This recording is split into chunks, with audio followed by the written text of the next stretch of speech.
Welcome, everybody. Thanks for your interest in the Colonial Court Records training. This is a training funded by an NHPRC grant and TranscribeNC, which is a program run through the State Archives of North Carolina. My name's Anna Peitzman, and I'm in the Digital Services section of the State Archives. Today, I will be introducing the session. And if you'll remember, when you RSVP'd, we asked for your experience level with transcription, and we had a wide range of responses. And so today, I'll talk a little bit about From the Page, the software for TranscribeNC. Excuse me. Just had a phone call come in. So today I will be talking about TranscribeNC and From the Page, which is the software that we utilize. So please bear with me if you're already one of our From the Page users. It'll just be a quick overview. Then I'll introduce Diane Richard, our leader for today, and let her take it away. I will be moderating the chat throughout her presentation and then throughout the interactive training session we'll have later. So what is the State Archives? The State Archives collects, preserves, maintains, and provides access to historically significant archival materials related to North Carolina. TranscribeNC is primarily focused on the fourth bullet point. The project is important in telling North Carolina's story in the most robust way possible. And by making transcriptions available, this will work to keep North Carolina's legacy alive. So what exactly does that mean? TranscribeNC is a crowdsourced transcription program hosted online. This will provide access to historic documents and materials. We have volunteers from all over the world with a wide range of experience, and they help us improve these accesses by building transcriptions. The transcriptions will build indexes and provide a greater searchability for documents in our digital library, which is the North Carolina Digital Collections. All TranscribeNC collections are currently hosted on From the Page.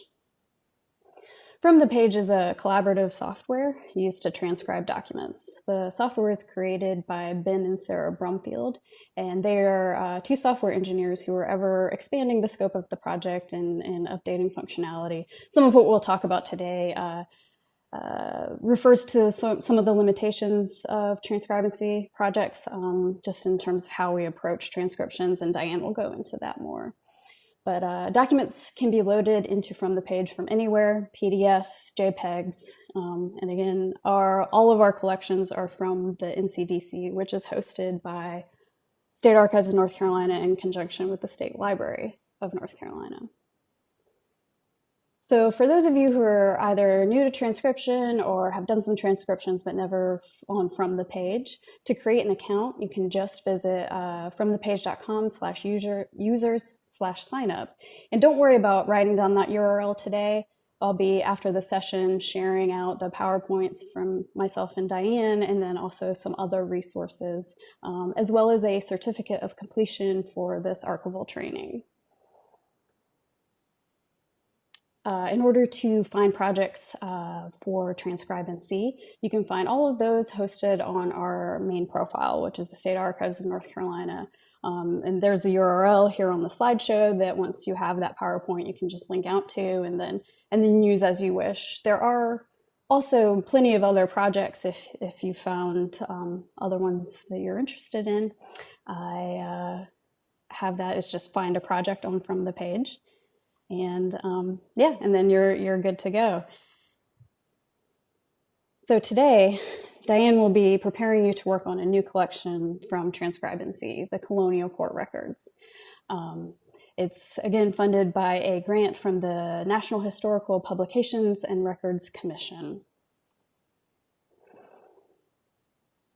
And this is this page here that you're looking at is just sort of the home page where you can link out to different pages within the collection. And that will be going live as soon as the session is over. Here on your screen is an example of a page that you would be transcribing. For transcribing colonial court records, you probably need a little bit more tips and tricks than the standard that's provided. I mean, that is, after all, a big part of why we're here today. So again, we'll have plenty of resources for reference afterwards in this session itself, and then planning to update some of those transcription conventions for this collection specifically. If you have questions while you're transcribing, there's a notes section at the bottom of each page, and you just write a note, hit save at the bottom, and then that will generate an automatic email to the lead of the project. All right, and here's kind of the full look at a page. There's an option to download that image. You can also zoom in on from the page itself when you're actually working on it. But you can also download the image if you find that you want to mess with it a little bit, or change the lighting so you can see something better, especially with some pages that might be harder to read. You can change the image view so that it's at the top or the bottom, to the left, to the right. And for those pages that are blank, you can, in the top right there, hit mark as blank. If you have questions about a page or questions about your transcription, you can hit needs review. That will also generate an automatic email. And then whenever you're done working on a page, either totally or just for that session, you just hit that save changes either at the top right or the bottom right of the page. So that's just a very quick look at from the page. And we'll be referring back to it throughout the session, but please let me know if you have any questions. And with that, I'd like to introduce Diane Richard, who will be providing our transcription training today with, of course, the focus on colonial court records. I'll be moderating the chat, of course, again. However, all right. So Diane L. Richard of Mosaic Research and Project Management has been doing genealogy research since 1987 and since 2004 professionally, focused on the records of North Carolina and southern states. She regularly contributes to the Internet Genealogy and Your Genealogy Today.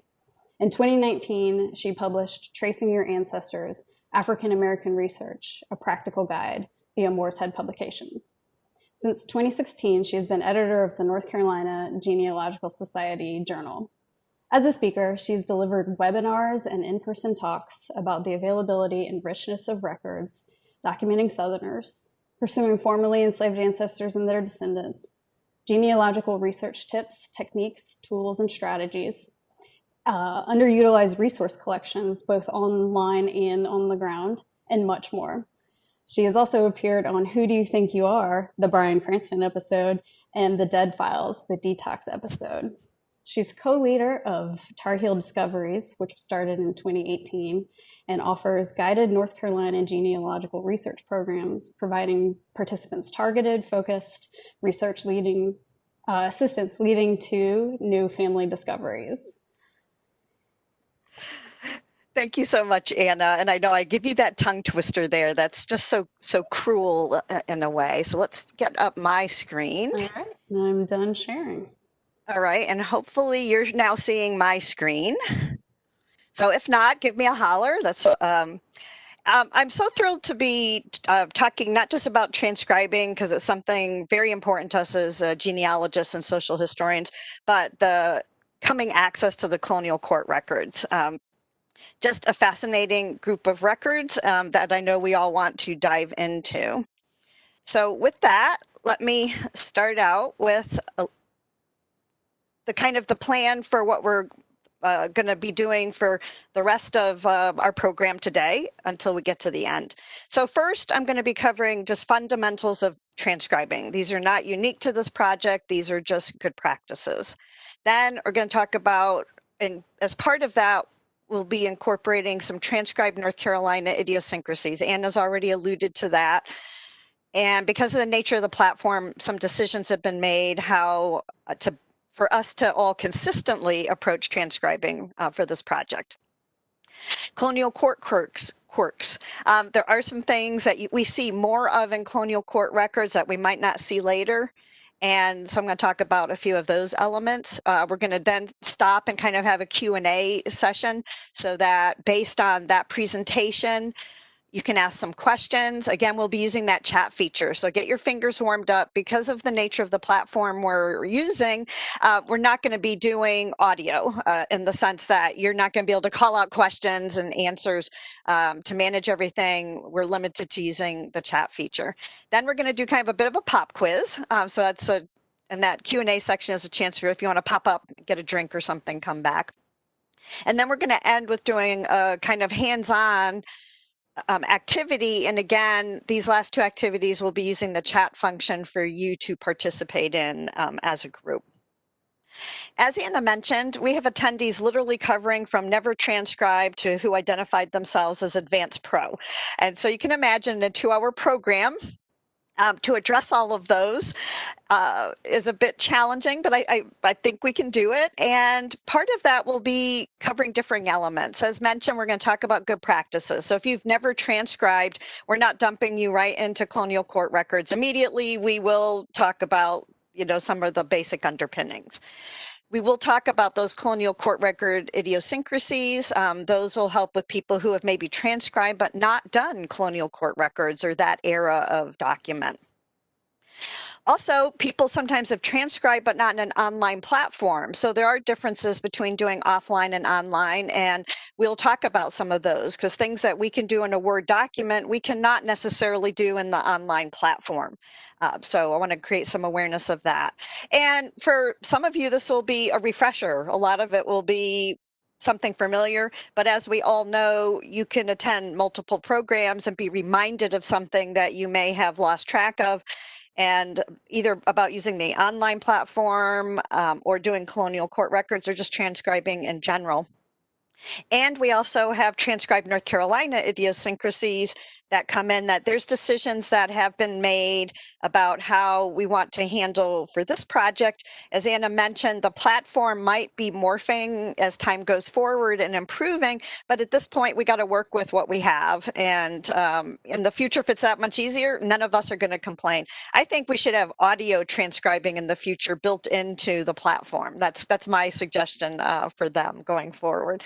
So with that, I just want to kind of emphasize that for the transcribed North Carolina preferences, there are stylistic choices, there are technical limitations. The platform isn't easily capable of all the what you see is what you get type options that we might like to see, and also ease for the transcriber. Does the platform have some ability to show very complex and sophisticated things? Yes, it does. And that would require you to put in coding. In essence, coding as in HTML coding as I show here. This is a case of doing superscripted text. And we just figure that is adding complexity. We want you to focus on transcribing, not focusing on a technical use of a tool that would be very unfamiliar with most of you. So that is what's driving some of the choices you'll see here. So let's first talk about transcribing in general. And the number one principle is do exactly as you see. And I know that sounds very simple and that sounds very straightforward, and that becomes very complex when we're actually trying to implement it. Because otherwise, why would we have a 2-hour training program, and why do I speak for like 50 minutes at you before we even do anything? Because there's a lot of issues that come into it, and the more you do, the more questions you have. So it's kind of like genealogy and social history. You answer one question, and now you have 10 more type thing. Do include everything. And when I mean everything, that does mean the backs of documents. Some pages might be blank. And as Anna indicated, you can put blank, but if they're not, we want that information. That's very important information. And sometimes information is hidden in a corner of a page. We want that information too, because notations will get added. And often, especially when you're dealing with a court system, information written down the sides, et cetera, might indicate what the conclusion was of whatever that court case was type thing. So that information is important. Do not interpret, and I emphasize the word not. Our goal is to make this information available to researchers to get them to then look at the original document. We don't want to interpret. That's not our role. Our role is to recreate to the best of our ability and not to interpret. We leave that to the researchers then using these documents. Do not normalize spelling and keep spelling as is. I know I'm saying the same thing twice, but you gotta sometimes, and I'll repeat this many times, do not normalize spelling. Do keep spelling as you see it. It's a strong temptation to do that. We will talk about some things that we will, quote, allow you to do, and I'm putting that in quotation marks. Do not assume that words or names are spelled the same throughout a document. And this may sound trivial for some terms, but when you're talking about names, it's not trivial. And we have a tendency to assume that once somebody uses a word, they are going to be consistent in how they spell that word. It's not true. Do not assume that. And so you want to incorporate those variable name spellings or word spellings as we see them. And it is not unusual for a signature to also show a different spelling. So don't assume, even if the document has the name spelled all one way, that they consulted with the person signing it about how they actually write their name. So you may find that a signature has then a different spelling. So again, we want to document as seen.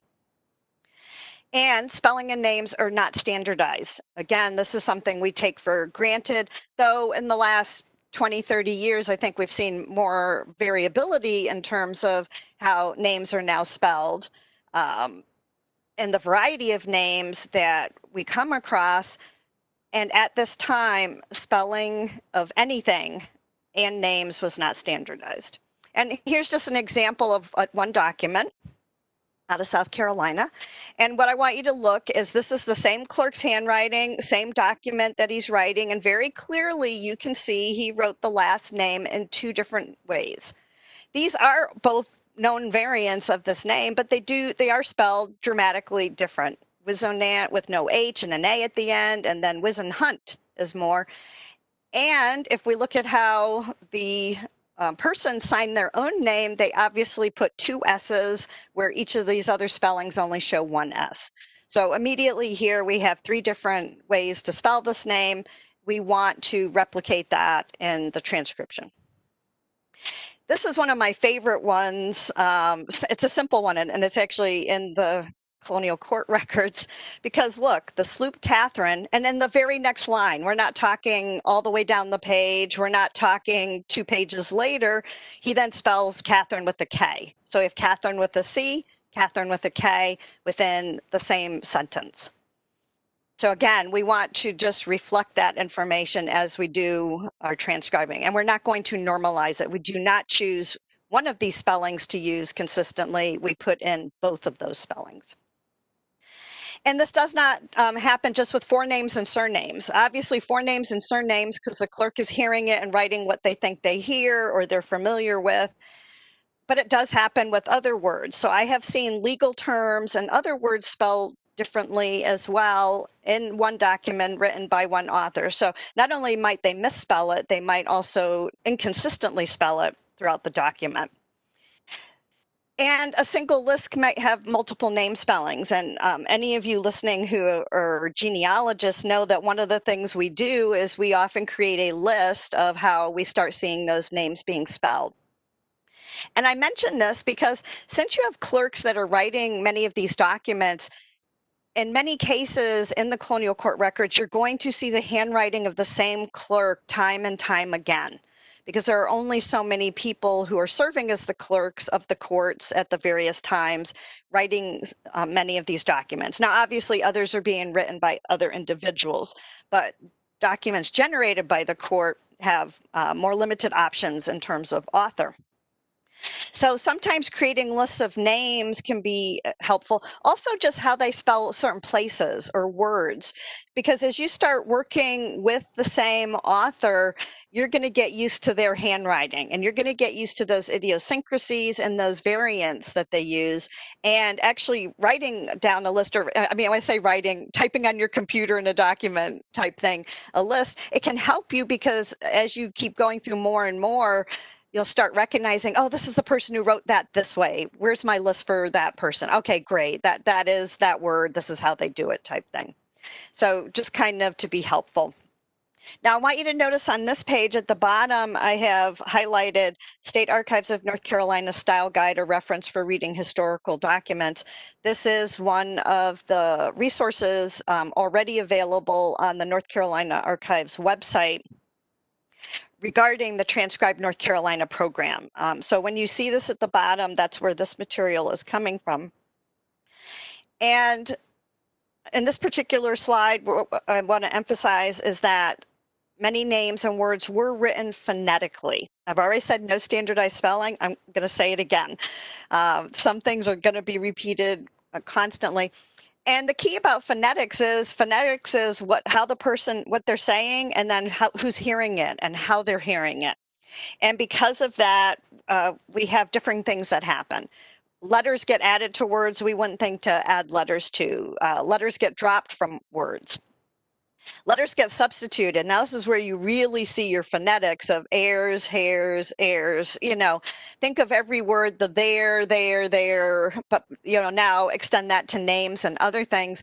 So the author is writing what they are hearing, and that what they hear is going to be based on their experience and their what they've come across, and then substituting words and sounds such as wine, vine, etc. And this is why one of the things I will suggest is sometimes to read out loud something. And I'll mention this again later, because by reading something out loud, you start hearing it phonetically versus trying to look at the spelling and think what the spelling should be.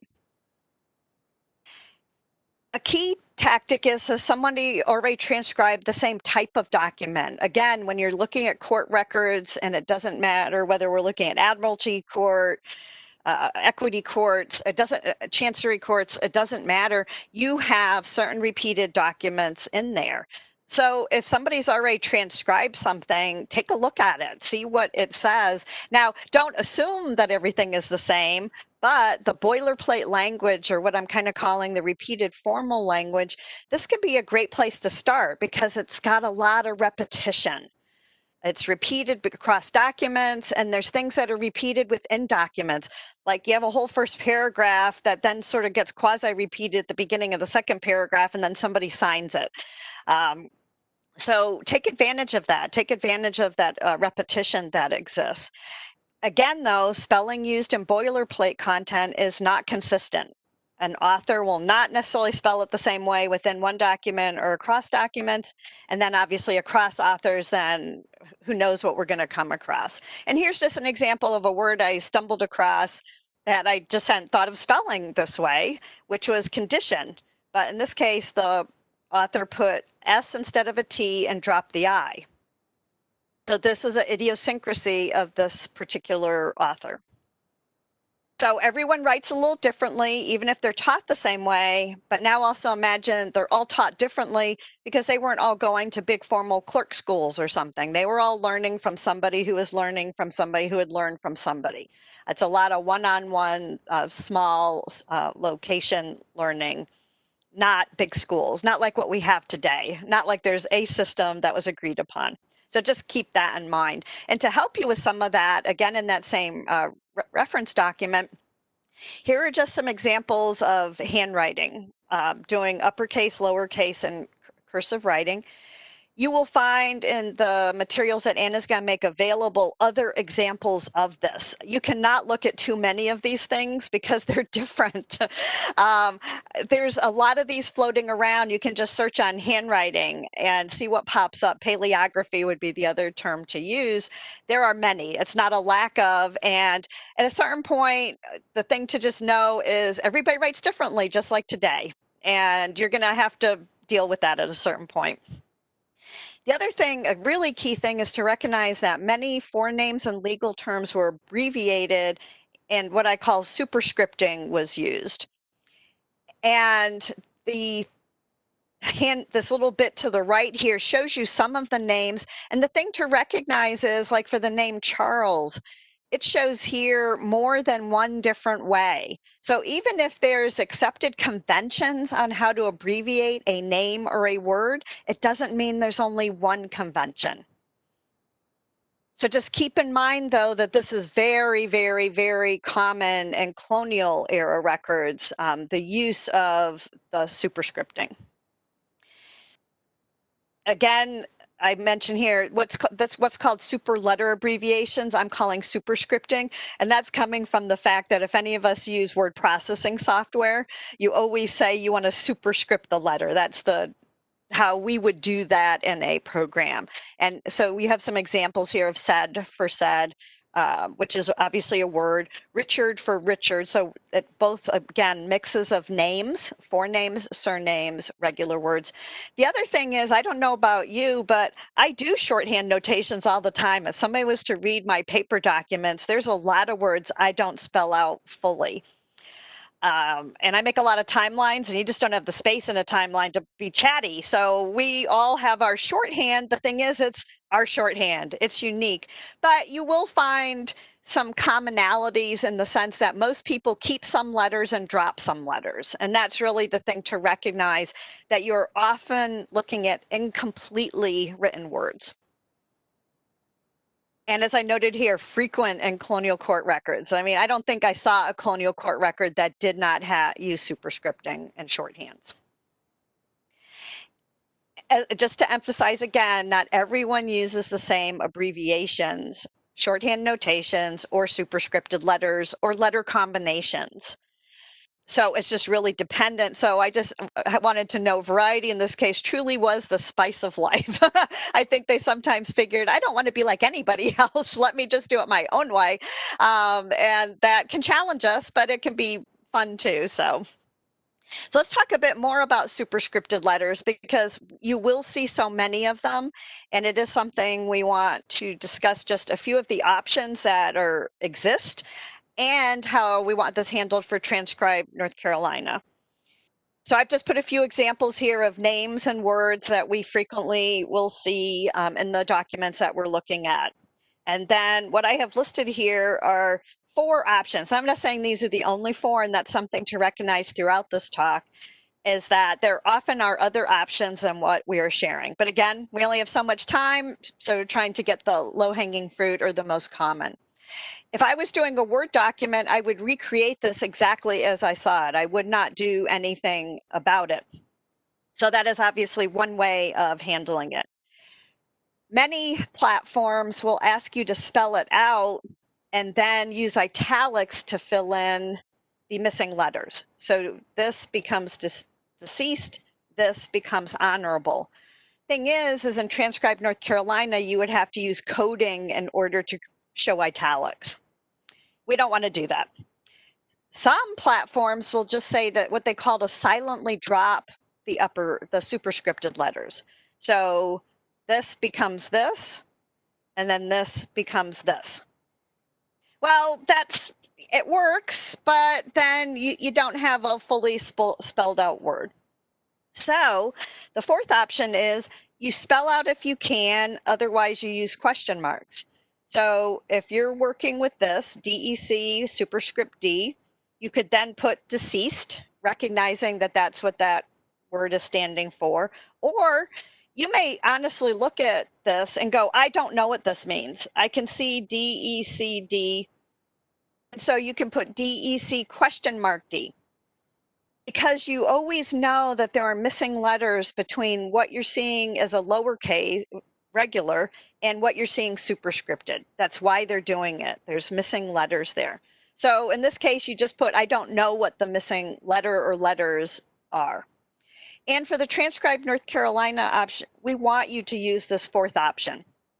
If you know that this is deceased, put the word deceased. If you look at it and go, I don't know what it means, then put DEC question mark D to indicate that you don't know what letters are missing in between the normal writing and the superscript. Do not repeat words where you see ditto. Remember, we talked about not interpreting, and this is one place I want to be really upfront about that. This is just ripe for issues. You might see the word ditto, you might see D lower DO, you might see D superscripted O, or you just might even see quotation marks put together.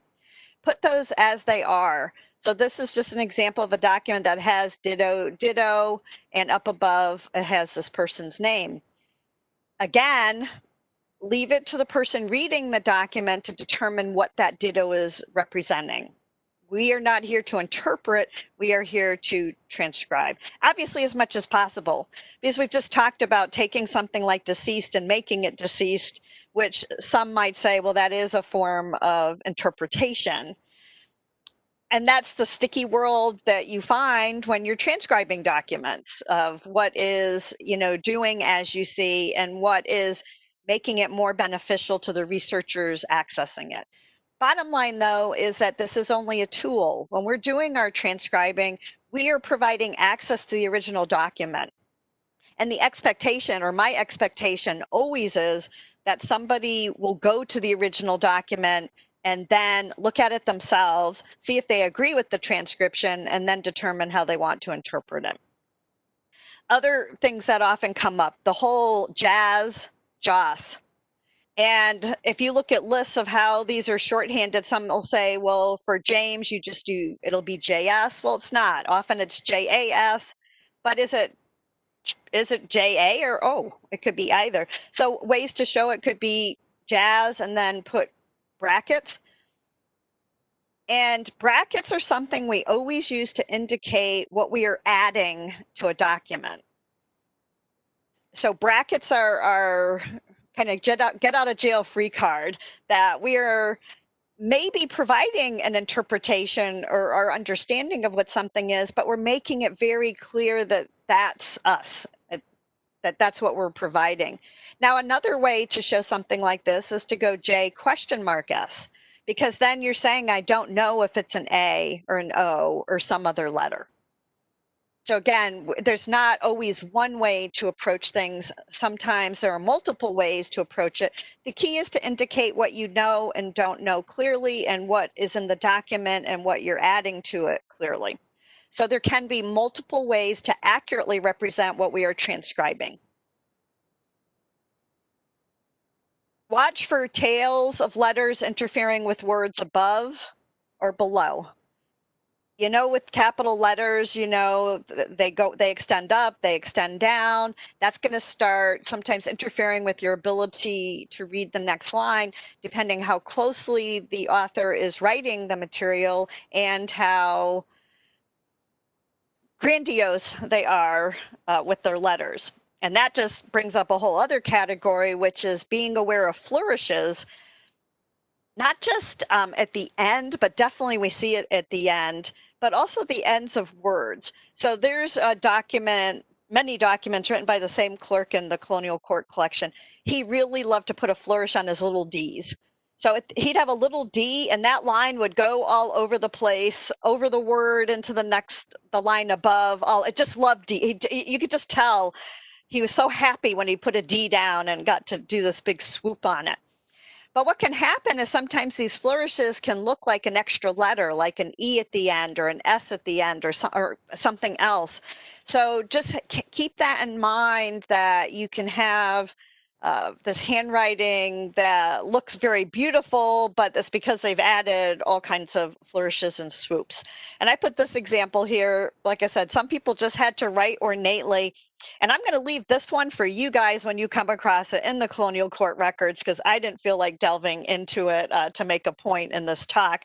But as you can see, this person just obviously wrote very large letters, lots of flourishes, and then overlaid all of those. So it's just something that to be aware of. And when we're doing transcribing, issues aren't always in colonial documents. As you know, I'm kind of floating between colonial and earlier, but also modern. This is an 1880 census. And again, the techniques that we use are the same techniques we're going to use in the colonial court records. And I have this person's name, and this is the letter of contention, shall we say. And what happens is it may be an H, and I put that in quotations. Ancestry.com, the genealogists amongst you will recognize that site. It is indexed as an H. Now, on first thought, I kind of look at it and go, well, it could be a K. And I know some of you are already leading to what another option might be, but let's not jump to that just yet, because what I want to show you is one of the techniques we use is we look for the same letter someplace else in a context that we feel more confident in what the word is. And we'll talk about this a few times during this program. So for example, I have this here and I realized up here is the same letter in the same handwriting because it's written by the same person. And in this case, I know, oh, wait a minute, this is Richard Smith. So this isn't an H, as Ancestry said. It's not a K. It's actually an R. And the surname is actually Ringgold, though here it's actually written different also, which again, that's a whole other component that how we normally spell things or think they should be spelled doesn't mean they're spelled. But this is a very valuable tool that we have is when we have handwriting, the handwriting in a document written by one person, we can look throughout that document to find other words using those same letters. Now, don't be looking for lowercase versus uppercase. I needed to find an uppercase version of this letter because I know from my own personal handwriting, there is no relationship between my lower and uppercase writing or a letter in the middle of a word versus the letter at the beginning or end of a word. They are often treated differently. So I needed to find an initial letter that looked the same. So let's talk about a few other aspects of transcribing. We typically, if we're transcribing as we see, we keep capitalization or lack thereof. We also keep, and I put creative punctuation, and I really should have underlined and circled or lack thereof. Colonial records are really known for the lack thereof aspect of punctuation. They were not big on punctuation. For Transcribe North Carolina, what we're going to ask is that for capitalization, you modernize this. And I'll talk a little bit more about what that means. But again, using our modern conventions, because this again provides some ease to people reading the material. For punctuation, add modern periods. And I will be really upfront with you. You're going to be challenged in doing this. Because these documents may have no punctuation, but they actually read very well. It's not a lack of punctuation that normally challenges us, shall I say. It's more the handwriting, the terminology, etc. But do not add in commas. Don't go to that next level. Add in basic punctuation if you feel very comfortable about it. And as I note here, though, the default, though, is ignore. If you don't know what the correct capitalization is to modernize it, if you don't know where to put periods or don't. Again, it's better to not add in things that you're uncertain about than to put them in and possibly change the flow of the document, which will then lead to it being misinterpreted. So going a bit more on capitalization, there's a lot of use of capitals where we would not, but then they also have a tendency to not capitalize words that we would. And in this latter case, not capitalizing, a lot of that is proper names. They have a tendency with proper names, and I'll show you an example where they just don't capitalize the first name or the last name. So I put a little example here. I know it's a little hard to read, but I'll help you with that. And I do hope you're using a big screen today, some of you. If you're doing some of this on your phone, you're going to be in trouble by the time we get to doing our real-time example. So, but again, as Anna said, this is taped and you'll be able to come back to it when you can look at it on something bigger. So what I have done is my little green circles are representing capital letters that are in the body of this. They're not the beginning of a sentence. They're not a proper noun. So saith, that, please, such, privilege, and because. They're all right smack in the middle of a sentence. So what we would do when we say do modern capitalization is they would all now lose those initial caps. So they would be written like this.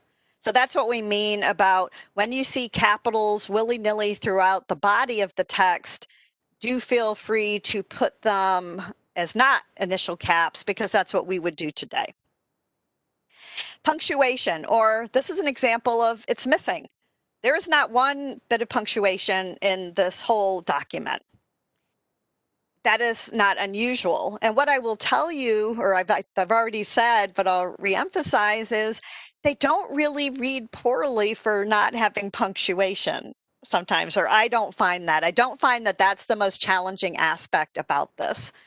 But do recognize that many of the documents you look at in the colonial court records do not have any punctuation at all. Again, if you feel comfortable in inserting periods that you think appropriate, feel free to do that, but do not add in apostrophes, commas, or semicolons, or any other form of punctuation. And again, if you don't feel comfortable adding in punctuation, don't. Again, it's better to keep it as it is. Same with capitalization. If you don't know what the convention would be, leave it as it is, because it's not going to hurt this at all. It's more kind of a readability type thing. And I just wanted to add this because of the lack of punctuation and my doing the journal. I know if I had this in there, some of the proofreaders would fire me if I actually handed them something this long. But I want you to know personally, I had a teacher in high school who said I could write the most convoluted, complex pieces of a sentence that could go a whole paragraph that were understandable, but I have now learned to break those into little sentences because it makes everybody much happier with me in that regard. So, and again, these do read fairly straightforward even without punctuation. So again, this is not a major requirement. Now, something important to genealogists, probably a bit more than social historians or in a different context, is how somebody signed. Knowing a signature is a way that we can match people across documents. It's sometimes a way we determine possibly literacy and or age. Again, I'll leave those inferences to the researchers. So I've just put a few examples here of people who sign their name and then those who sign with a mark for the exact same name. I was doing a lot of Abbott research, which you'll pick up because here's some more of that Abbott family. And here is the original as written. And a way to transcribe this would be what I'm showing you in the green box, but that's not an option in Transcribe North Carolina. Again, this is something we would do if we were doing a document in word processing, and a way to get around a limitation of Transcribe North Carolina, or even when you're doing your own transcribing, is to use this system instead. Put parentheses and put his, and then whatever the mark is, if you can read it, and then Abbott. If you can't read the mark, you can just put his mark or his question mark. But the idea being you indicate that this person has signed, and if you're able to identify the mark, do that. Now this Abraham, or Abram, he actually signed with a different mark. Same family. I got to love this family because they love the same names. His mark was the sideways A. Again, I could kind of recreate that in a document, but what you're going to want to do is go something like possibly this: Abraham, his angled A as a mark, because that's going to separate out these two individuals. Because we don't know, did they go by Abraham or Abram? Those are both very common usages, and it could be the court clerk who called one Abraham versus Abram, or wrote Abraham as Abram, which was very common. So again, this helps us distinguish people. Also note that they both used a lowercase a for the surname. And if you see, I corrected that to make it uppercase, because again, we would do a forename and surname as an uppercase letter if we're writing it. And that's not taking away from how this person signed their mark. Now, this is actually something we went back and forth on, and so Anna will appreciate this slide a bit. After much consideration, do include the word seal and put it in parentheses as seal. I did a bunch of more research because, again, we're trying to come up with conventions that are used across the transcribing world, but there are no conventions that everybody uses. Oh, and Diane, if I can just cut in here just for a second. Yep. Talking about, there are a couple questions in the chat around context and then brackets. So in terms of having, using the brackets as a way to indicate an interpretation or an addition of items that may or may not be seen. And so you've touched on that, and I'm sure we'll expand on that a little bit. We'll Yeah, refer and back to actually, brackets. just what you said is perfect. Brackets are a way for us as the transcriber to inject ourselves into what we're doing. But to indicate that we're doing that, it's an understood and wide use convention to insert a bracket that either you're indicating confusion about something, or you're using it to put what you believe the word will be. And you'll see it, as Anna said, especially when we go through a few more examples, you'll see that included. And again, brackets are a way for us to insert ourselves, but making it clear to the reader that this was not in the original document. Diane, we have a question from Richard from the previous slide. Yep, hold on. See, don't we like back arrows? There, yes. And Richard, if you could go ahead and send your question, that'd be great. And just to, while we're waiting on that question, we've had a couple of items in the chat talking about context, and if you can use context to determine authors of the document. And actually, some of the resources toward the end of the program, I'm going to provide you some resources that are for exactly that. So that's a great question, because there are things we can use to help us with context, just not names, but geography, law, etc. And I will talk about a few resources to help you with that. Great. And if you could just expand a little bit for Richard on the second example in the brown box. This one here? Yes. Thanks. So basically, in essence, what happens is you can see that Abraham here, he signed it as this A, and he did that very consistently. He always did the slanted sort of A. Now, if I was typing in a document, I would kind of be able to recreate that, right? And I would put that A at that slight angle and then put his mark. So what I have done is, it's understood with signatures that or marks in this case, if you put Abraham Abbott and then use parentheses in this case, it's just, what can I say? For signatures, we use parentheses versus brackets. I put his, and I tried to describe it, his angled A. You could put his tilted A. You could put, it's just some way. I'm including it because as a genealogist, I want to know that his signature is different than his signature. So even though they bear the same name, I'm trying to better differentiate what those two signatures are, instead of saying they both signed an A, because that's not going to help the superficial researcher before they look at the original documents, because they won't appreciate a difference. But by my writing these this way, they immediately know that that's two different signatures. Does that answer the question? Great, thank you. Yes, it's a difference in signatures. And it's a difference in signatures. Mm-hmm. Yep, thank you so much. And just trying to do as much as we can as transcribers to create the visuals of the document where we can. And signatures are an excellent place for us to do that. And as mentioned, add the word seal. And the reasoning behind this is, it is the most effective way to indicate an original signature or mark. Because on a document, the court would then put a seal. Now, it's not always a printed seal. Mostly it's just the word seal, literally in the squiggle marks next to the name. I think, in fact, on my previous slide, you can see here, most often the clerk didn't officially stamp it with a seal. You know, it's not like a notary today. They just did the word seal and put little squiggles around it. Because what this is going to do is just separate out what is a signature in a document from a name that just gets placed somewhere else as context. Because again, it's nice to be able to point out what are signatures, whether that's a signature written out or whether it's somebody who's using a mark again.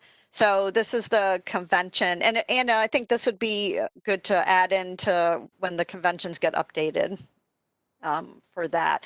Now, I'm just throwing this in here. As you can tell, I'm literally throwing stuff at you and seeing what will stick. This is a name. This is a 1782 document, and I've circled the name that, for the life of me, I still to this day wonder at the story here.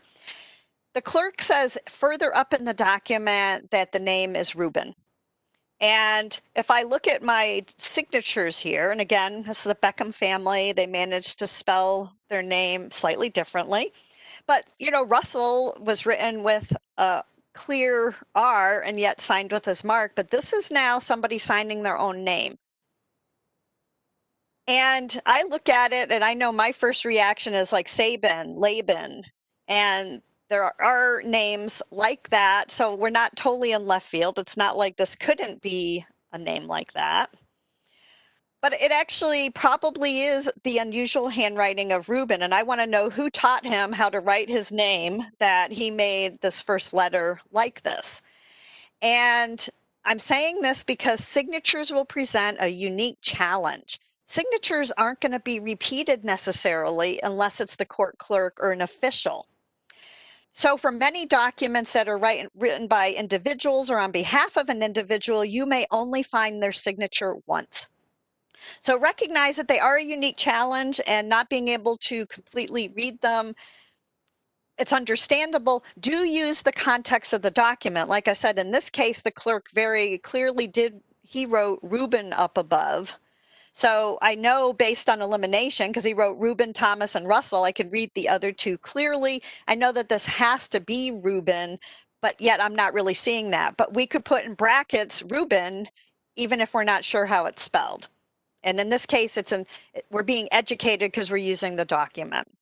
And if I know you know this, and I've already shown you quite a bit, and you know it from your own personal life, any handwriting can be idiosyncratic.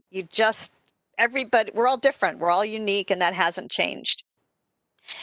You're going to come across some words or phrases that you may not be able to transcribe, and that is okay. Again, we have ways to handle that, understand that. I think we have a tendency to want to be perfectionists, and that could be our downfall. Don't force it at a certain point. We don't want you to be guessing what to put in, though you can use other resources to put in information based on doing some historical context research. Now, another thing we come across in these older documents is that there could be issues, and some of the issues are illegible, torn, faded, splotched, punch, hole. You can use whatever. The point is you want to indicate that there is some issue with the document that would prevent you from transcribing. So for example, this is a Revoir pay voucher. They got punched. And often they had a tendency to punch right in the middle of the name. And that can be very frustrating because it's the name. That's what we want. We want that. As a genealogist, I want that name because I've got my context here. Again, this is a case where you might also look at the reverse side of this document, because often on reverse sides, the person whose species this is has written their name, or somebody else has written their name. So again, use that context. But if you don't have that, you just might have to put whole, punch. Ordered that punch Whitaker. Or in this case, I would probably put John,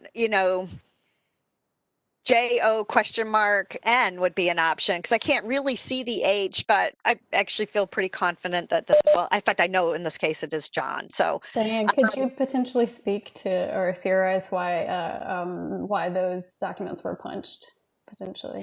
Oh, payment, punching.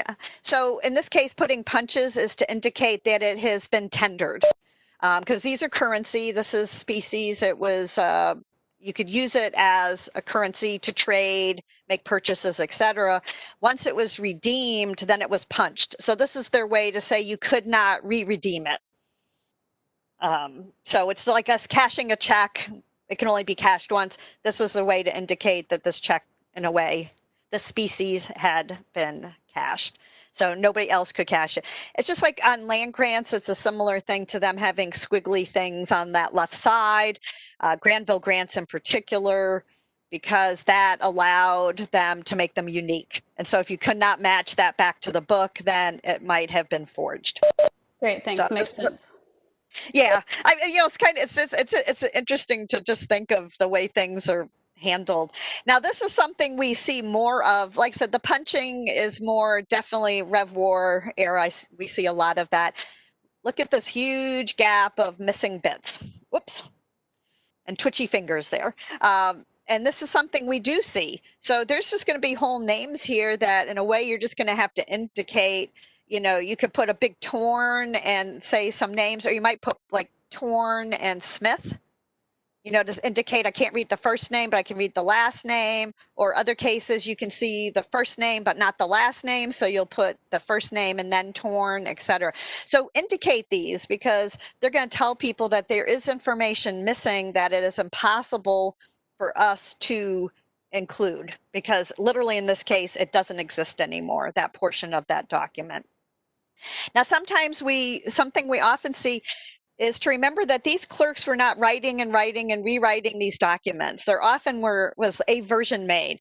So in real time, they are making a version. Now, some really important official documents would often get rewritten. But a lot of this is real time. It's happening in court. The clerk is putting in what they're being told, and then the individual is coming up to sign it. So it's not like they can make it neat and then call the person back to sign it. It's not like today where in your word processor, you make it all pretty, you print drafts, and eventually you sign it type thing. So you will also see a lot of what I'm calling inserted text. You'll always see a little caret.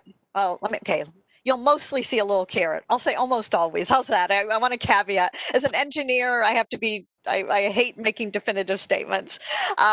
You'll have a caret and then a word up above because the clerk went back and actually reread part of it or realized they had not incorporated something and they needed to add it back in.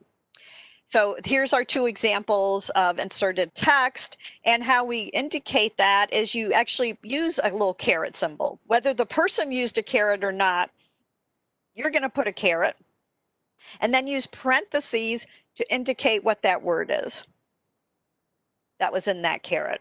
And I see here I put books with a capital. I actually could have made this a lowercase also because it's not really a proper term. But the point being, when there's inserted text, you use a caret and then books. Now, I don't usually see inserted text put below, but I'm not going to say it couldn't happen. You would just reverse, you'd have to reverse your caret basically. You'd have to, or somehow indicate that it's below instead of above, insert a bracket possibly in front saying caret below and then the word books. So again, work with what we have. Just make sure that, you're as clear as possible about what you are visualizing using the tools we have. Now we're going to shift over to talking about transcribing Colonial. So the long S, and the long S this is one version of what it looks like. I'll show you a few more. And typically the long S, which looks like an ornate F, but it's not. But I'm just saying it looks like an ornate F. It's typically next to another S. So here's some examples. It's basically the first S in an SS combination. So here, assembly, assessor. I like this one because it shows up twice in the same word. Across, issued. In each of these cases, there was a long S used. That is something that went by the wayside, but not as speedily as you would think.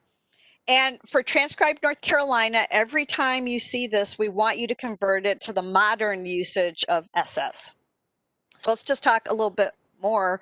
Here are all the many, many ways it can look. Now, for the most part, I see a version that looks like I said an ornate F.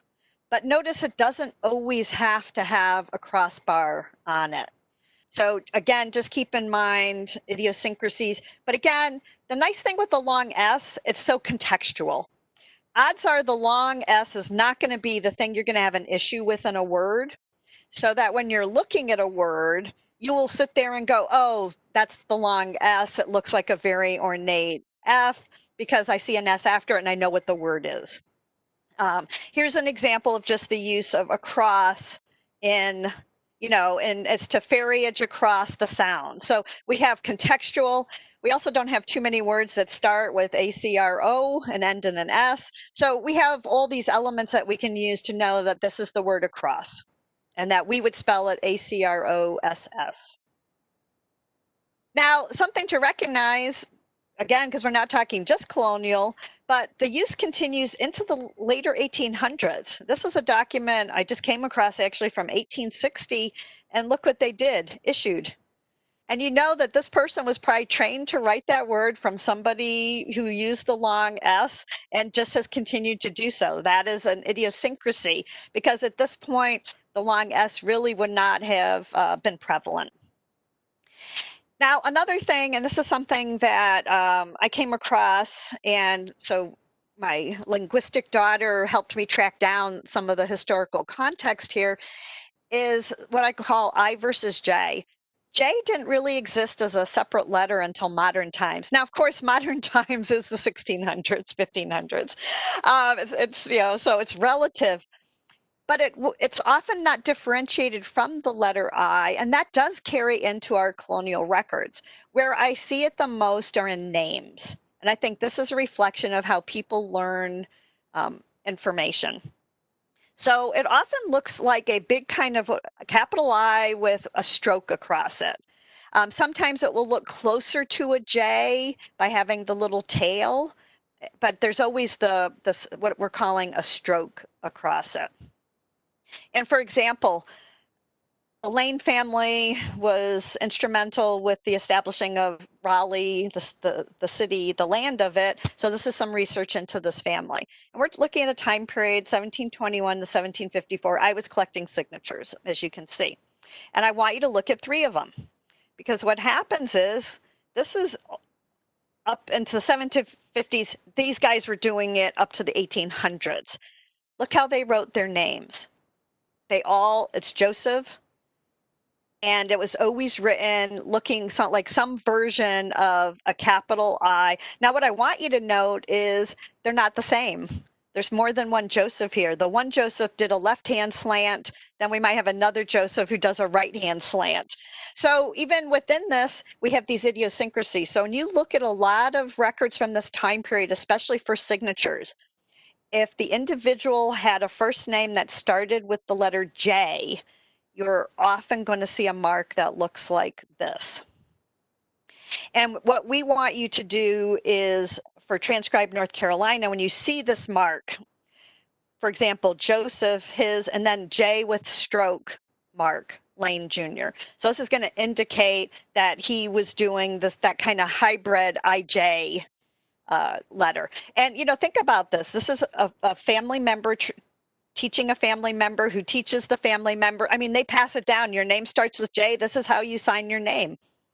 And so this does carry into the 1800s, this artifact, even though it disappeared a long time ago. Thorne. Thorne is another. It's often mistaken for the letter Y. This actually represents the sound. So the would be what this is. This YE is the. You're going to see it. It is used. And we're just going to, actually for this one, we're just saying, just write it as YE. There's just something about seeing YE, seeing it written as YE, which is what it looks like, even though that's not what it represents. So that's what we are asking you to do for transcribe. Again, it's a convention we've set.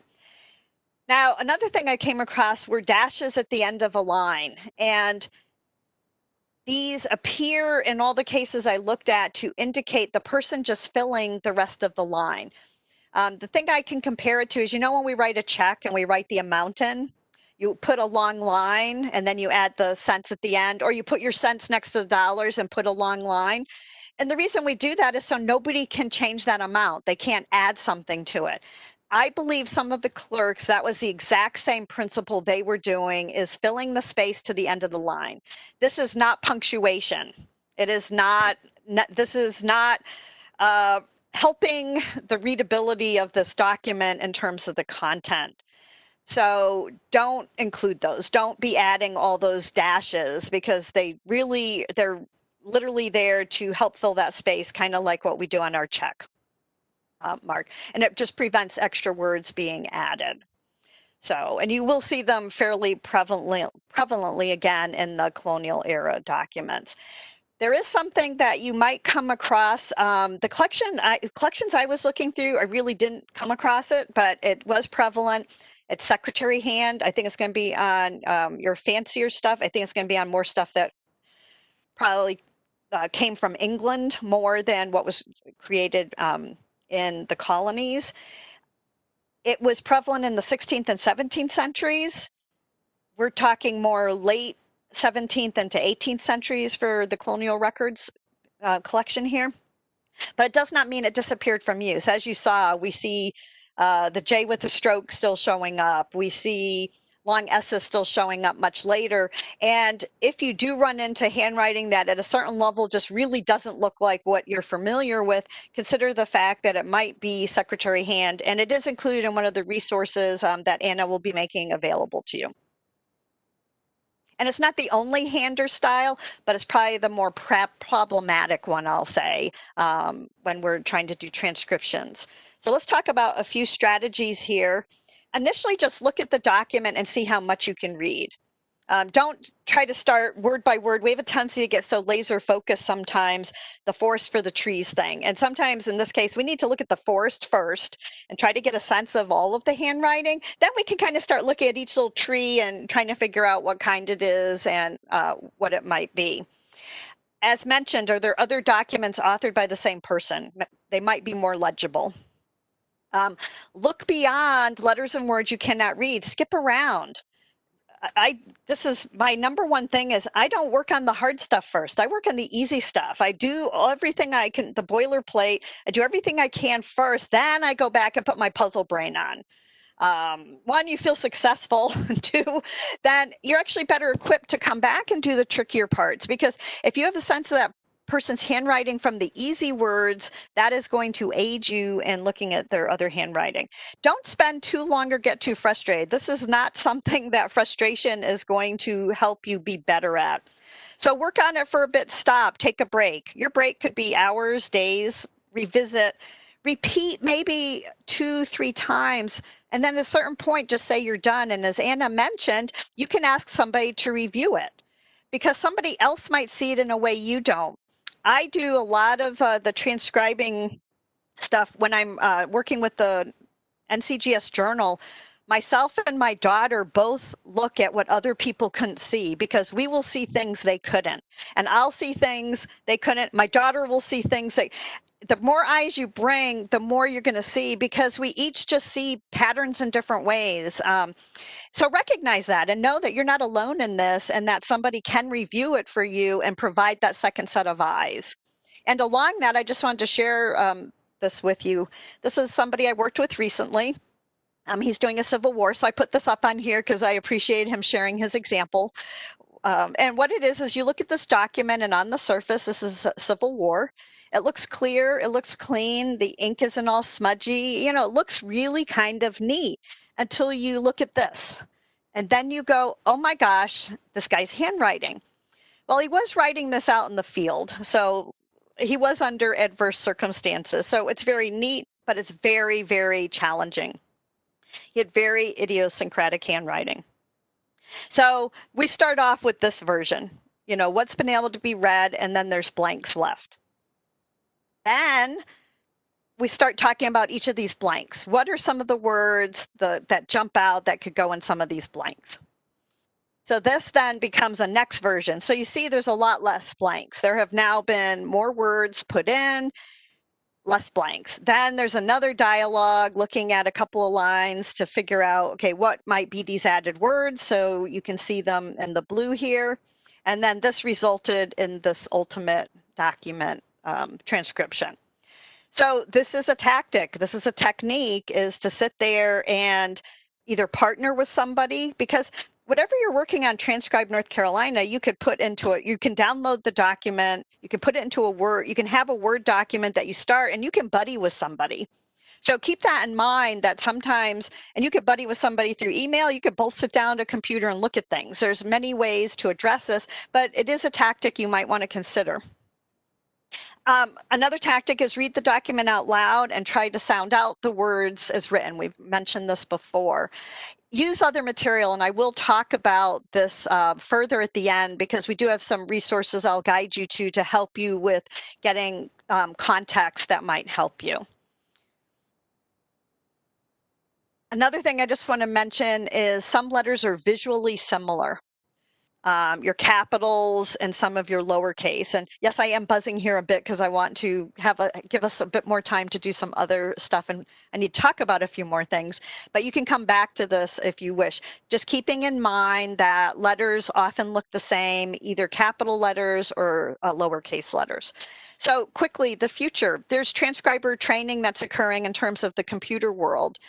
This is the BYU Brigham Young University. They are trying to actually use the 1930 census, and recognizing that names are written in many handwritings, can they get the computer to understand that variability in handwriting for one surname, and so then automate the reading of these documents in the future. And this just literally has come out. University of Connecticut School of Engineering, they're using the John Quincy Adams papers, and their project is based on 22 characters. So they're not even looking at all characters, they're looking at 22. And they got about 96% for 4 characters. So my point is, we are not yet close to a machine accurately transcribing handwritten documents. So we do need you to do this, because the future is not here yet. It is people doing it all. So I want to share a few concluding thoughts. Transcribe what you see and not what you ought to see. Relax. Relax does really help a lot. Don't worry. Don't be afraid to skip around. In fact, I always skip around. I do not go linearly. We are kind of trained to go left to right, top to bottom, except you could start at the bottom if you want to. It doesn't. So have that in mind, that you don't have to go linearly. We do often want to be exact and correct, but this can be a very inexact process. We don't have these people here to read us these documents to tell us what in the world they were writing. You will not be graded. I can't emphasize this enough. Nobody's going to grade you on this. So keep that in mind, that, for all the things we say about do and don't do, you're not going to be graded. And you're not going to be able to read, if you look at a document like that Civil War one I showed you, and you just off the bat go, I can't read this, just find another one. Trust me, there are no lack of documents in that collection that need a loving hand to help them with. So again, don't beat your head against a wall, because you're all bringing different levels of experience with you and different eyes, and they're gonna just work differently with the documents. Someone else will review anything you have a question about, so do ask those questions if you have one. And Diane, sorry to cut in again, but just to reiterate and add to that around frustrations, there's a question in the chat. Are there deadlines? And so for TranscribeNC, you can save your changes as you work on that, and as Diane mentioned, start at any point on the page. So you can save those changes as you go along. And for projects overall, we don't close those projects until they're 100% complete. And as we're nearing that, we'll post heads up on social media or send emails to volunteers that a project is almost complete, and to get any final thoughts in. So yeah, thanks. No, excellent. That's right. This is so much fun to partner with Anna. I love, so see, having fun, that's part of what, is have some fun with it. It's not meant to be a chore. You want to be positively challenged, I get it, but at a certain point, just don't bang your head against a wall. I don't want to hear about emergency room visits or flat foreheads. And again, work on the easier to read elements first, low-hanging fruit. Partner, I just mentioned about partnering with somebody virtually or in person can be a fun strategy. You're not always going to be able to figure it out. And trust me, as an engineering background, I can't tell you how hard that is to accept, but I've had to learn to accept that sometimes we're not going to be able to figure it out. And you will get better, and it will get easier. So that's a neat thing about doing this, is the more you look at a certain type of record, especially like in this colonial court records, you will get more familiar, you'll get better at it. So it is something that we gain skill with. Ask questions, insert comments, don't become paralyzed or stressed. And one thing I do want to say is avoid guessing. You notice I put educated deductions are great, and we'll give you some resources for that. But literally, please just don't guess. If you don't know brackets, that's the world. So that's why I said, don't forget, use brackets. Because if you do want to insert something, then by using a bracket, we know it's not in the original document and that you're adding that. And then those looking at that transcription can incorporate that into their thinking or not. And I want to say that anything you transcribe will make available to researchers something they can't access right now. And that's really the power of doing this project, of doing any crowdsourced transcription project, but especially for us in North Carolina, these colonial records, which are such an important part of the history of the state. You know, without this, most 99.9% of researchers would never look at these records on their own. So you are giving them an entree to something that they have not had access before. Now, as we mentioned, resources. These are some of the resources that Anna will be providing. So it's just a quick list here, and I'm going to shift off of it real quick because you'll see it. I also want to mention a resource, which is an article that I've written, because in a way we haven't created a handout for this talk. We just have lots of materials. We didn't try to compile it all together. So some of this talks about the transcribing. Also, NGS, the National Genealogical Society, has brought back one of its older courses, completely brand new, and has another course, Reading Old Handwriting. Now, this is a payment thing. This is not required for you to do what we're talking about here. Again, it's a resource. If you want to do transcribing beyond this or learn more about it, I just want to mention this as a possibility. A neat online website is BYU, Brigham Young University, again, script tutorial, because they do a lot of work with records from around the world and different time periods. They do have quite a few resources. And what's nice is they also break them down by centuries. Some examples, and in this case, one of these examples is a North Carolina document. So I thought that was kind of neat that they included that. Another thing I just wanted to pop up, and actually this slide says it all, you don't necessarily have to go watch her video, but we often in our software programs and apps and all kinds of things nowadays, we have the ability to dictate. I have to say I do it when I'm driving because I can't type when I'm driving and I shouldn't be doing anything. I will talk to my phone and leave myself messages to come back to myself, and they're a bit gobbledygooky, but I go back and I can edit them, right? Well, that's the same thing here. You may look at a document and open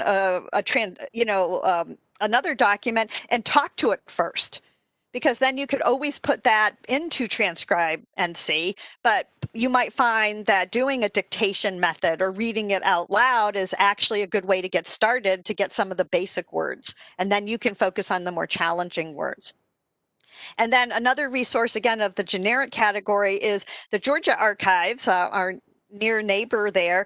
They have put up a really neat, what they call it, it's their online exhibits, but to me it's a presentation with no audio, and it's about reading and interpreting handwriting. And what I like about this that I want to share is they have some examples of many of the things we've talked about in general, because again, in our program we can only discuss so much, so they give you some real examples of like letter confusion here, you know, how differing letters, small, lowercase and uppercase, how they can be confused. Another thing they have are some of those other terms we talked about, abbreviations, ditto, superscripting, etc. So I think it's only like a 12 page presentation that they have there, and then the last few pages are a couple of examples that you could do, and then they give you the answer to. So it'd be another opportunity for you to do some hands-on. Now I want to just talk about a few resources that are important for context. That question had come up earlier in the program about context. One is Black's Law Dictionary. You can access the second edition online. That is okay, because we're talking about, this is from 1891, and we're looking at records from the 1600s and the 1700s. So trust me, the terms are covered in it. And this is freely available on Google. You can kind of just Google search, but you can obviously come back to the presentation, and I've given you the URL. It's a dictionary of law. You can even read it for free, on Google. And I put in one of the terms we do sometimes see, FIFA. We'll see that in a lot of documents. And then you can see here, what does it really stand for? And so I use Black's Law Dictionary when I see something that I can't connect to a word to find out, is there a legal term that happens to start or seem to involve that combination of letters? And then when you do your transcription, you can keep it as FIFA, Or because I've got the dictionary here, I could add in the rest of the word if I want to put in the full legal term. Because in this case, I am basing it on something. This is really very, very, very helpful because there are just, I'm not a legal person. I mean, all my legal documents I read are from doing genealogy research. And even when you're at the archives and you're talking to them, the first thing they do is pull down their copy of Black's Law Dictionary to say, let's see if that's a legal term, because I don't recognize that word either.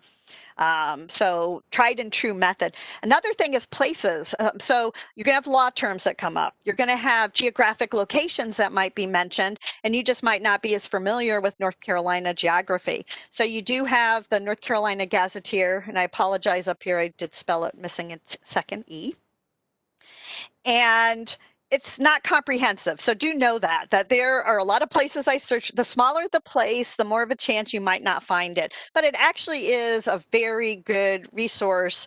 And when you're dealing with colonial court, there's only so many places that can be called out at a certain point. So it's a good place to start. But also recognize that the North Carolinapedia page as a whole, so it's basically our version of Wikipedia, except it's called North Carolinapedia. And I go to this all the time for historical context. I see something and want to know more about it. There are so many articles about people, places, events, etc. on this website. So it's just really very helpful for historical context. Another great resource, because I just pulled this off my shelf yesterday, but we can actually access it online. It's called North Carolina Government. And the reason I put this here is this can be helpful with identifying names. Who were involved in these government entities at this period of time. So as you see the addressee or the signature for some of these documents, they often will be officials in the government at that time. And notice this book does cover the colonial era up to modern times. Now, North Carolina Digital Collection has it online, and I love that they have it online, and to be honest, Internet Archive also has it online. I like their ability, their way of searching to me is just a little bit easier sometimes for something like this. So like I said, I love it here. You can do it. It works. It works just fine. But I think I like on Internet Archive, it just puts the little bubbles on the bottom where it finds the word, and then you can just click on them. So I'm lazy. What can I say? But it might help you identify, again, those official names that are being mentioned. So keep that in mind. And I get to pause for a moment. And if you have a few more questions, this is a quick break, because then what we're going to do is a pop quiz and then do a hands-on transcribing activity. Great, thanks, Diane. And just a little bit of a summary. We hit a lot of the questions in the chat so far, but part of the TranscribeNC process is we have other transcribers looking over pages that might need review and adding their comments. So that's one option. We also have staff that review and check through before uploading a project from the page into our NCDC, our North Carolina Digital Collections. And so we're going to get started next, and I'll let Diane get back into that, talking about some interactive exercises that should help with figuring out how to do some of these transcriptions we have, and talking about superscription as well. Yes, and you've had to listen to me, and you'll have to keep listening to me, so take that with a grain of salt, however you want. But that said, this is now your chance to get your fingers moving using the chat box, and obviously that might not be an option for everybody. I know some people are calling in on phones and things like that, but you don't need to use the chat box, but we just encourage you to do it. And if you just want to have a piece of paper by the side of your computer or wherever you are and jot these down, because the point is just to really have a bit of practice here. So first I'm going to do a pop quiz. Diane? A few short, quick. Yep. So sorry, before we get started, and we'll have, I'm not sure if we'll have this in the exercise, but there was a question in the chat about marks and signatures. Let me just read that real quick. Does a person sign and use a mark, or does his mark mean that someone else wrote the name and the person then added a mark? his? Good question. Typically, you either signed a document or you made a mark as your signature. So you're not going to find a person. Now, during a person's lifetime, they may do both because they may sign their name as a young man, and then when they're frail and old, they just mark as an X. But a person either signs their name, and so you'll just see the name written out with seal next to it, or you'll see the person's name with his or her mark written above and below with the name there. So the clerk is writing the name after the person does the mark. So they make their mark, and then the clerk puts in their name and then his or her mark. So it's one or the other.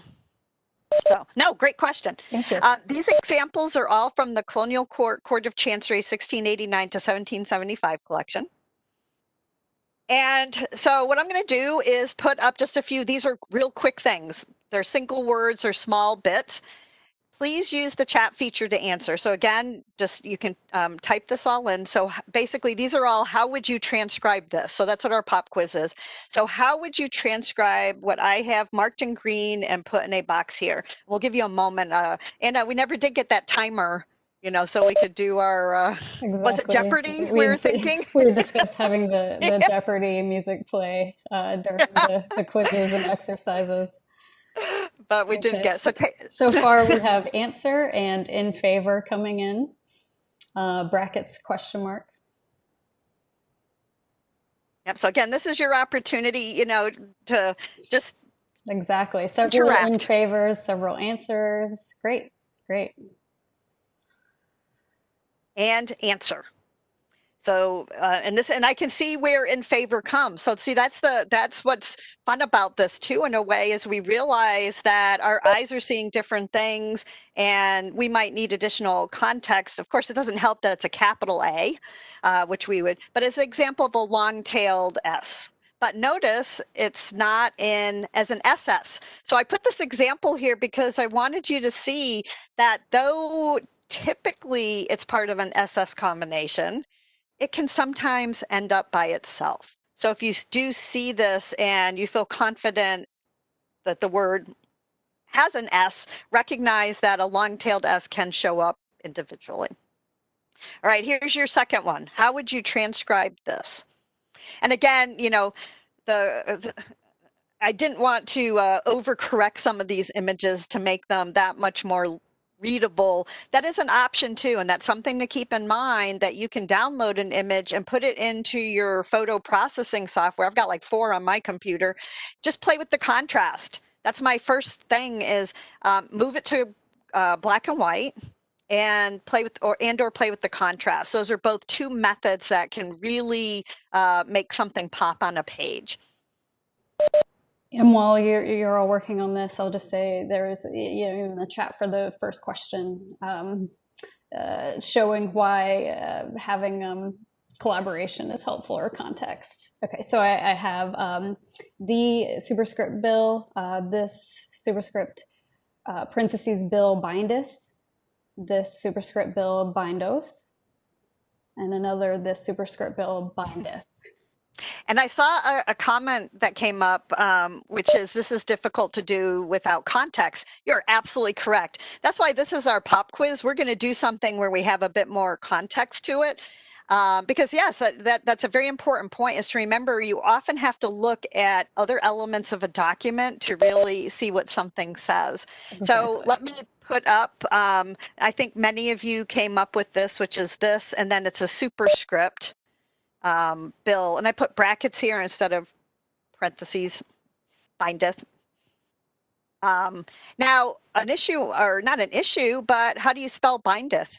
Is it an E or is it a version of an O? And you'll see when we do our later example that this particular person who wrote a lot of documents really had this issue with E's and O's, that they look very similar. And I think, and I could also see how somebody might have said but there is a dot on here. And again, it's hard to see on the quality of this. So again, we're doing the best we can with what we have in front of us. And dots are sometimes like 3 paragraphs away, it seems, and T's being crossed. So let's go to another quick one. I know this one is hard to read, but I've enlarged it here down in this box, and take a moment and see how you might do this. And this example is a good portrayal of what, how do you approach when something is marked out or rubbed out or stamped out or punched out, etc. Or in this case, not there, out. Has not survived out. And I didn't want to pick one that was, huge in the middle of a whole thing. Because frequently when you have these flaws, they're something that it's a little line that runs vertical, or it's a little line that runs horizontal. It's a gap. It's where a crease was, where something was folded, where bugs or critters gnawed at the corners as it was being saved through time. Absolutely. So we have a couple of no ideas, or being bracket, question mark, end. Yeah, I see illegibles, question marks. Being brackets smudged, in brackets in. So definitely a wide variety. A wide variety. And that's why we kind of want to do this, so that, in fact, I kind of like the fact that we're using chat, because you can see that there's a wide variety and recognize that there's a lot of ways that you're going to see things. And this is, again, an example of a damaged document. So in a way, it could be B with the G is sort of there, but I could put a bracket to say that I'm not sure it's a G because I can't fully see it. And then torn, and then END, and then torn, and then in. I could have probably added the T at the end if I wanted. So again, there's variability here, but remember what you're doing for the reader is indicating there is material missing. So if what they're reading doesn't make sense, that's a huge part of what's going on. And then using see, I know some people use the word illegible. See, to me, illegible is more when I can't read a word, where in this case, we're indicating damage to a document or the lack. But again, even putting illegible is fine because it tells somebody there's missing information. But with the word illegible, they may want to try to go read it themselves. So it's just differing things. And then this should be simple for you. They're not the greatest things. It's hard to get it wasn't used as often in the series I was looking at, of course, but yes, I see all those popping up there. So I will just say, obviously, this is examples of a thorn, and that's just what it looks like. The one put it on top to bottom, but you do typically see it more like this lower right-hand case. And then here, how would you transcribe this?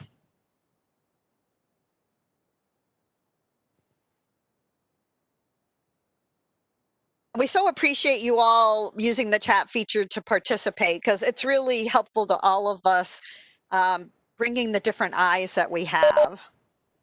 So we have some coming in to give evidence in a cause, to give evidence, so a lot of to give evidence in a cause or in a case. And I kind of, this is the reason I put this one up, is it's fairly easy to read. Obviously, you're all getting to give evidence in a cause.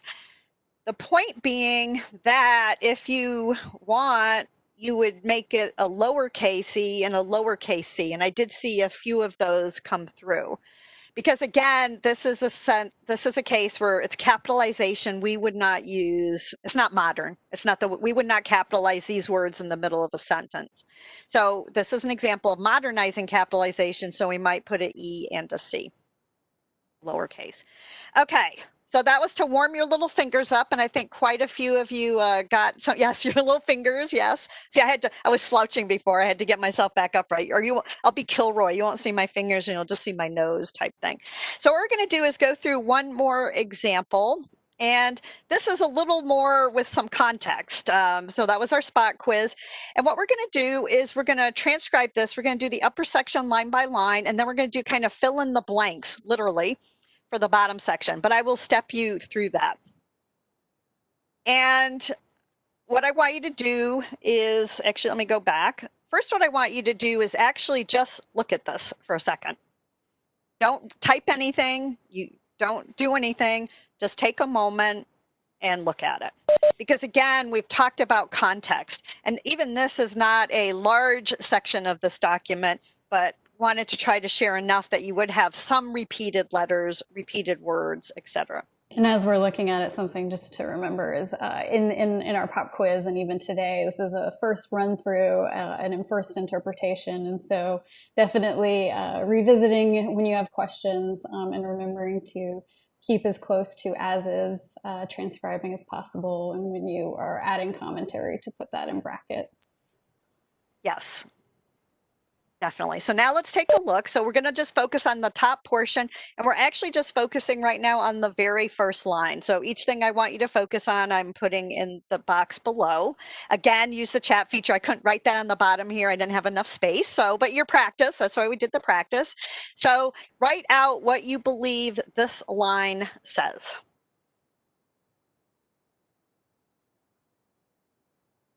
I can tell some of the two-hand typists versus some of those that Definitely people were quick on the draw to the Honorable Court of Chancery. I have determined that in my life, one of the best classes I ever took was typing back in high school, which of course dates me that it was typing on typewriters. For any of you out there that are in that same generation, but that has served me well, because then I was able to teach my husband and other people how to type when computers became big, because they never learned typing. Absolutely. And we've got some kind of neat. In, the different uses of brackets and superscript. Yes. So for the most part, from what I'm seeing pop up, you're able to read most of it fairly straightforward. There's the one term, which is, of course, why this is the fun part of this one, because this is an abbreviation of honorable. And this is something you will see a lot in these records. So, to the Honorable Court of Chancery. Now, as we discussed before, you might also do to the on question mark, because you may look at that and go, I don't know what it is. And again, or you may even put illegible in brackets because you're going, I'm not seeing it at all. And I didn't show that here. But again, the recognition that for each of these lines, I'm going to show you at least two ways to do it. There are more than two ways to do it. Again, you're trying to be as accurate as you can, but without guessing. And you want to indicate what you know and don't know. And that's going to vary, and that's perfectly acceptable. So now let's look at the second line, which is a smaller line, but a bit more. We talked about ornate and flourishy handwriting. So this is a little trickier in a way because of that. So be typing in what you think this one line says. We've got bill of property a couple times so far. The bill of complaint. Bill of question mark. Yep. Mm-hmm. Bill of question marks coming in. Yep. And complaints with the T prop. Yep. So just, I want you to notice the three main answers have been question mark, property, complaint. So it really tells you something, because many of you saw property, many of you saw a version of complaint. And in this case, it is complaint. It's a bill of complaint because it's a type of document. And part of the thing to remember is the C is, we're helped a bit because there's a lot of C's in this document that helps us. But obviously, it's also a case where the person did not spell out the whole word. So that throws us when we are reading it to figure out what's missing. And again, so you see the challenges, because amongst all of us, there are many answers that came up. Now, another way, if we're going to be more literal, would be bill of COMPLT, because you might not recognize the word, but you might not realize it's a shorthand for something. That is perfectly fine. And again, you always can put in brackets illegible. If you can't read something, or put question marks, as people were doing. I saw a lot of question marks. We like question marks. Question marks are perfectly acceptable because, again, they indicate what we don't know. Now let's look at the third line here. And so this third line here.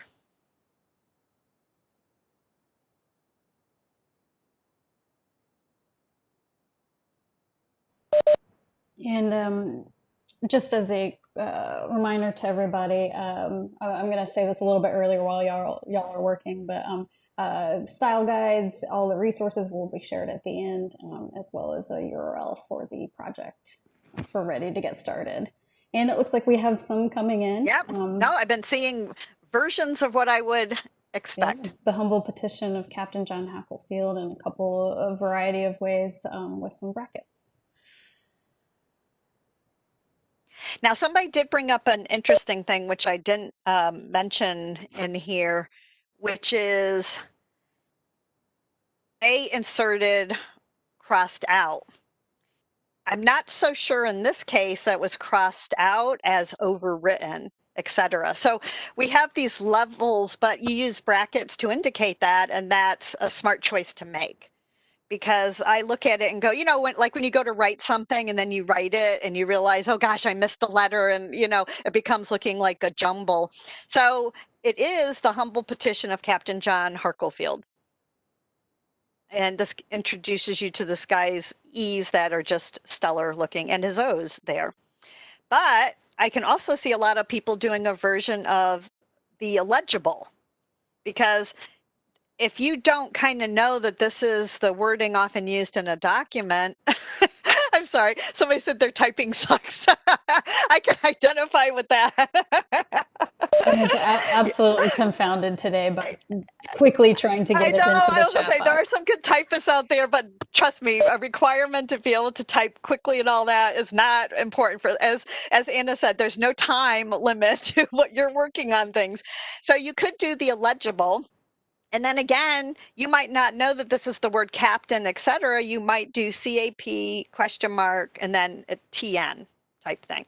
So, and there could be other versions. And as you're seeing from what you've all responded, there are many ways to indicate what we know and don't know. And one person indicated crossed out by putting in brackets. That would be appropriate. Or you could put, you know, crossed out, written over, or, you know, sometimes it's hard to tell a fold, a cross out, bad handwriting, pen blotches, etc. But again, it's indicating I'm adding information to you, the reader, that there's an imperfection in where these words are, and that would be also. So here's another line.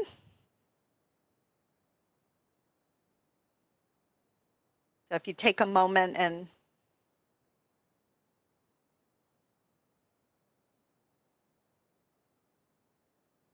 but those fingers get tired the last couple of examples?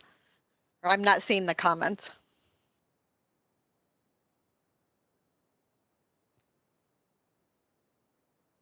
I know, nothing like having me badger you, right? Just, we don't have too much more time together, so.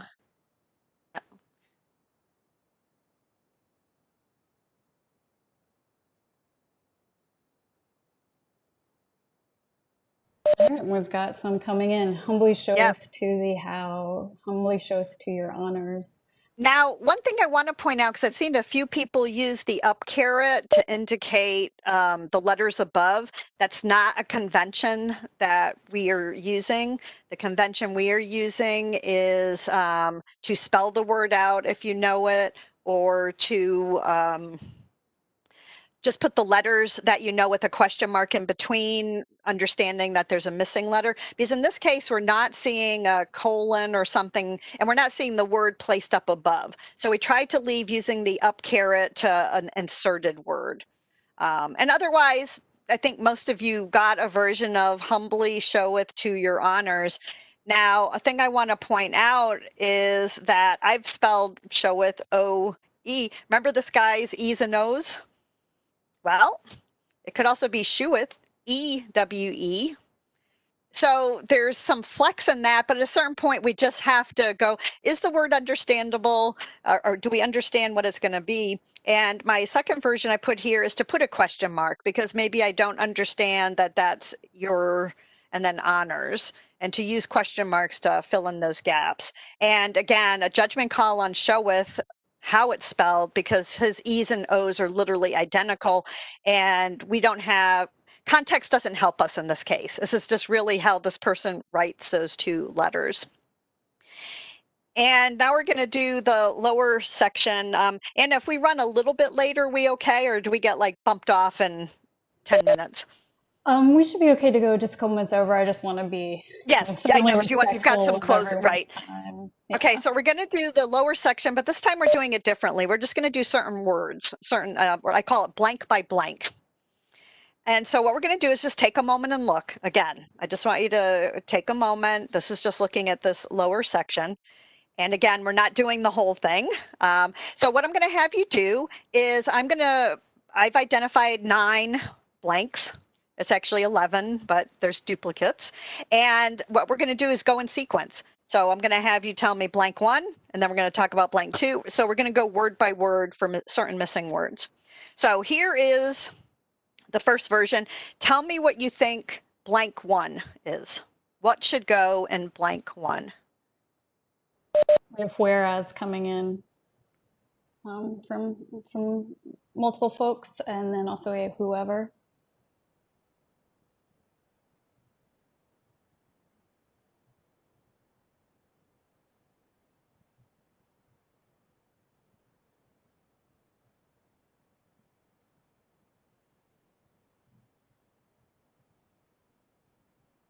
Whereas and whoever's have it. What do we? Yeah, whereas whoever's, and actually in the case here, I put who was also based on other language usage elsewhere, but actually whereas, whoever, etc. So again, what we're seeing is it's how this particular person and these documents, and that's the thing, is we would need to come back and look at more of them and see what do we think and put that in. So excellent job, guys. Now we have, oh, I already gave it away to you, but blank 2. Blank 2 shows up twice. It shows up here. It shows up here. And we have some initial results coming in, mostly last, but then Yes. so a past snuck its way in there as well. Mm-hmm. And it's tough because we have these 2 words next to one another. That's what helps us distinguish it. Now, I'm not saying this is good English in this case, and so I want you to recognize that because the word is last, but how often would we go last, past? And so it's an awkward construction. But we are helped by the fact that the author did put it, have those words next to one another. Now let's look at blank 3, which is here. I'm using my mouse, which I hope everybody can see. We had some people working ahead on that, so we've got some judgments coming in. Yeah. I'm shocked. Well, we have some go-getters in our group. No, but we like that. We really do. So yeah, we're pretty much seeing the word judgment. Now notice this is written with a capital J. I would drop it to a lower J because again, it's not really a formal word within. So I'm sure some of you have jumped ahead to blank 4 now, which is this. We've got 4 coming in against. Yes. See, and so, right, what's both with the context and seeing this, just about everybody is saying against. And that makes sense because, again, obtained a judgment against, and this is where we do use our contextual components, because looking at this on its own, you might think agents or, there's other words that you might insert here if you did not have the context of the sentence. So blank 5, okay, which is this, which is actually a word we saw previously. And yes, what I'm seeing is, for the most part, people are putting you or your. And it is the word your. It is a word we had seen above. Then we have our blank 6 is this. It's right here.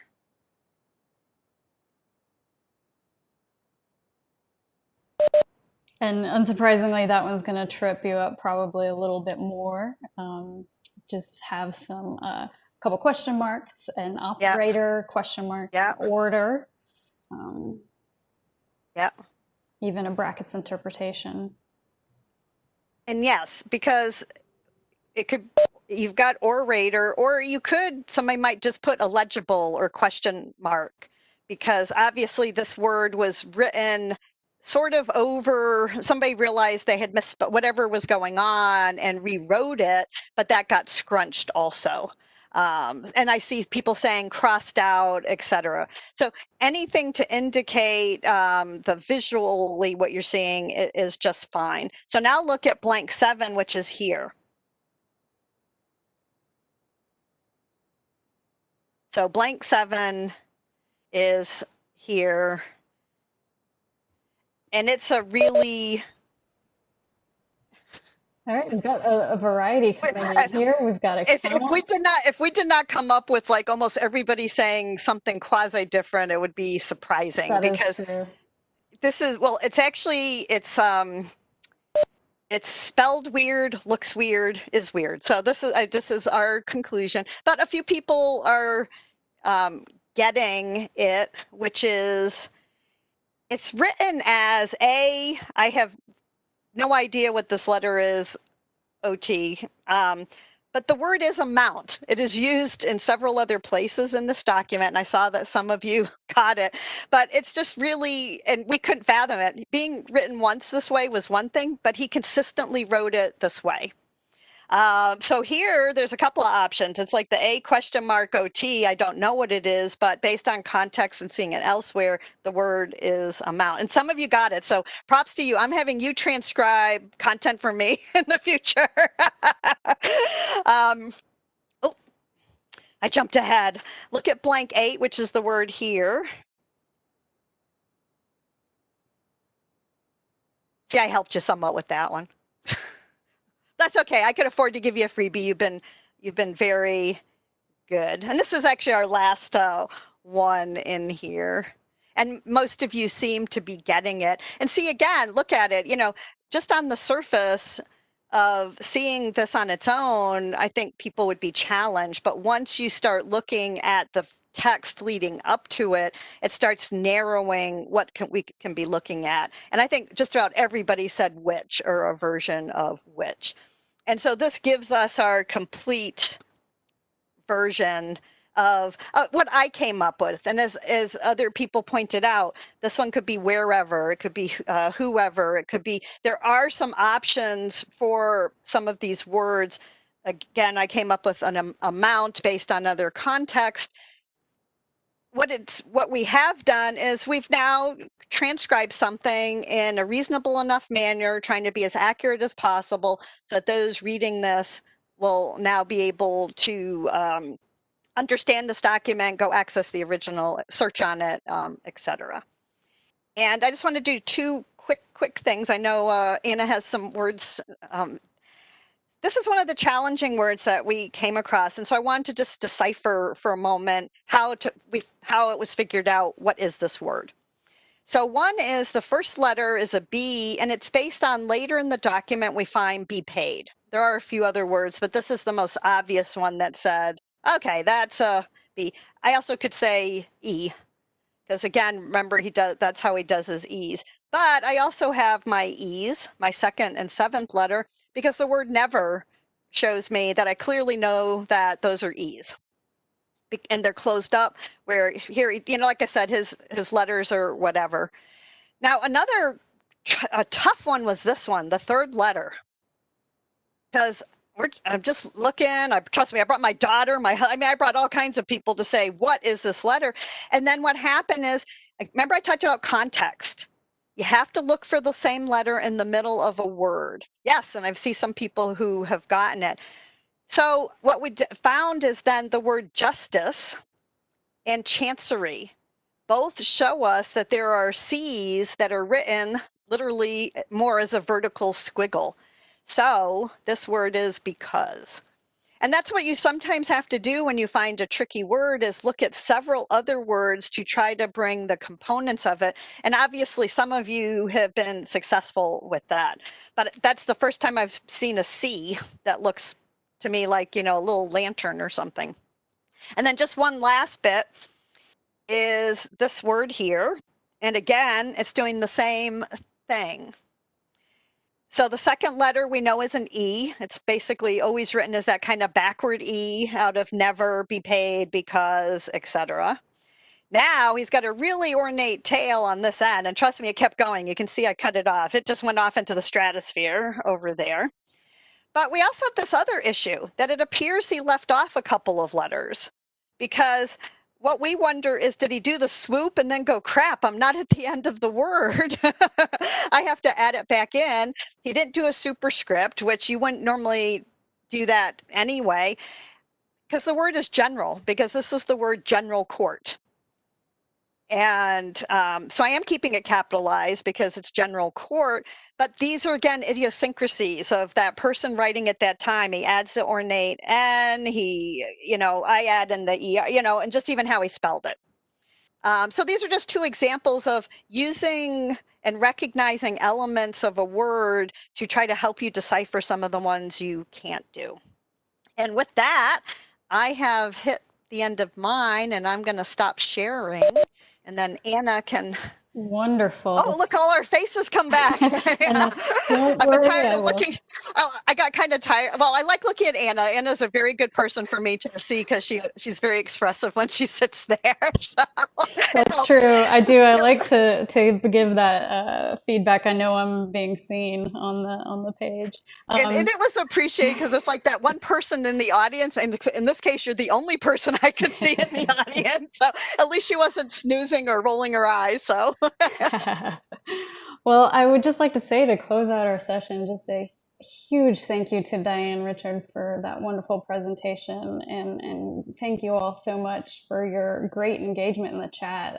That was so fun to see, and really gets me excited about this project and any other transcription project when we get so many great minds together. So in this slideshow, there is a link to the Colonial Court Records collection from the page.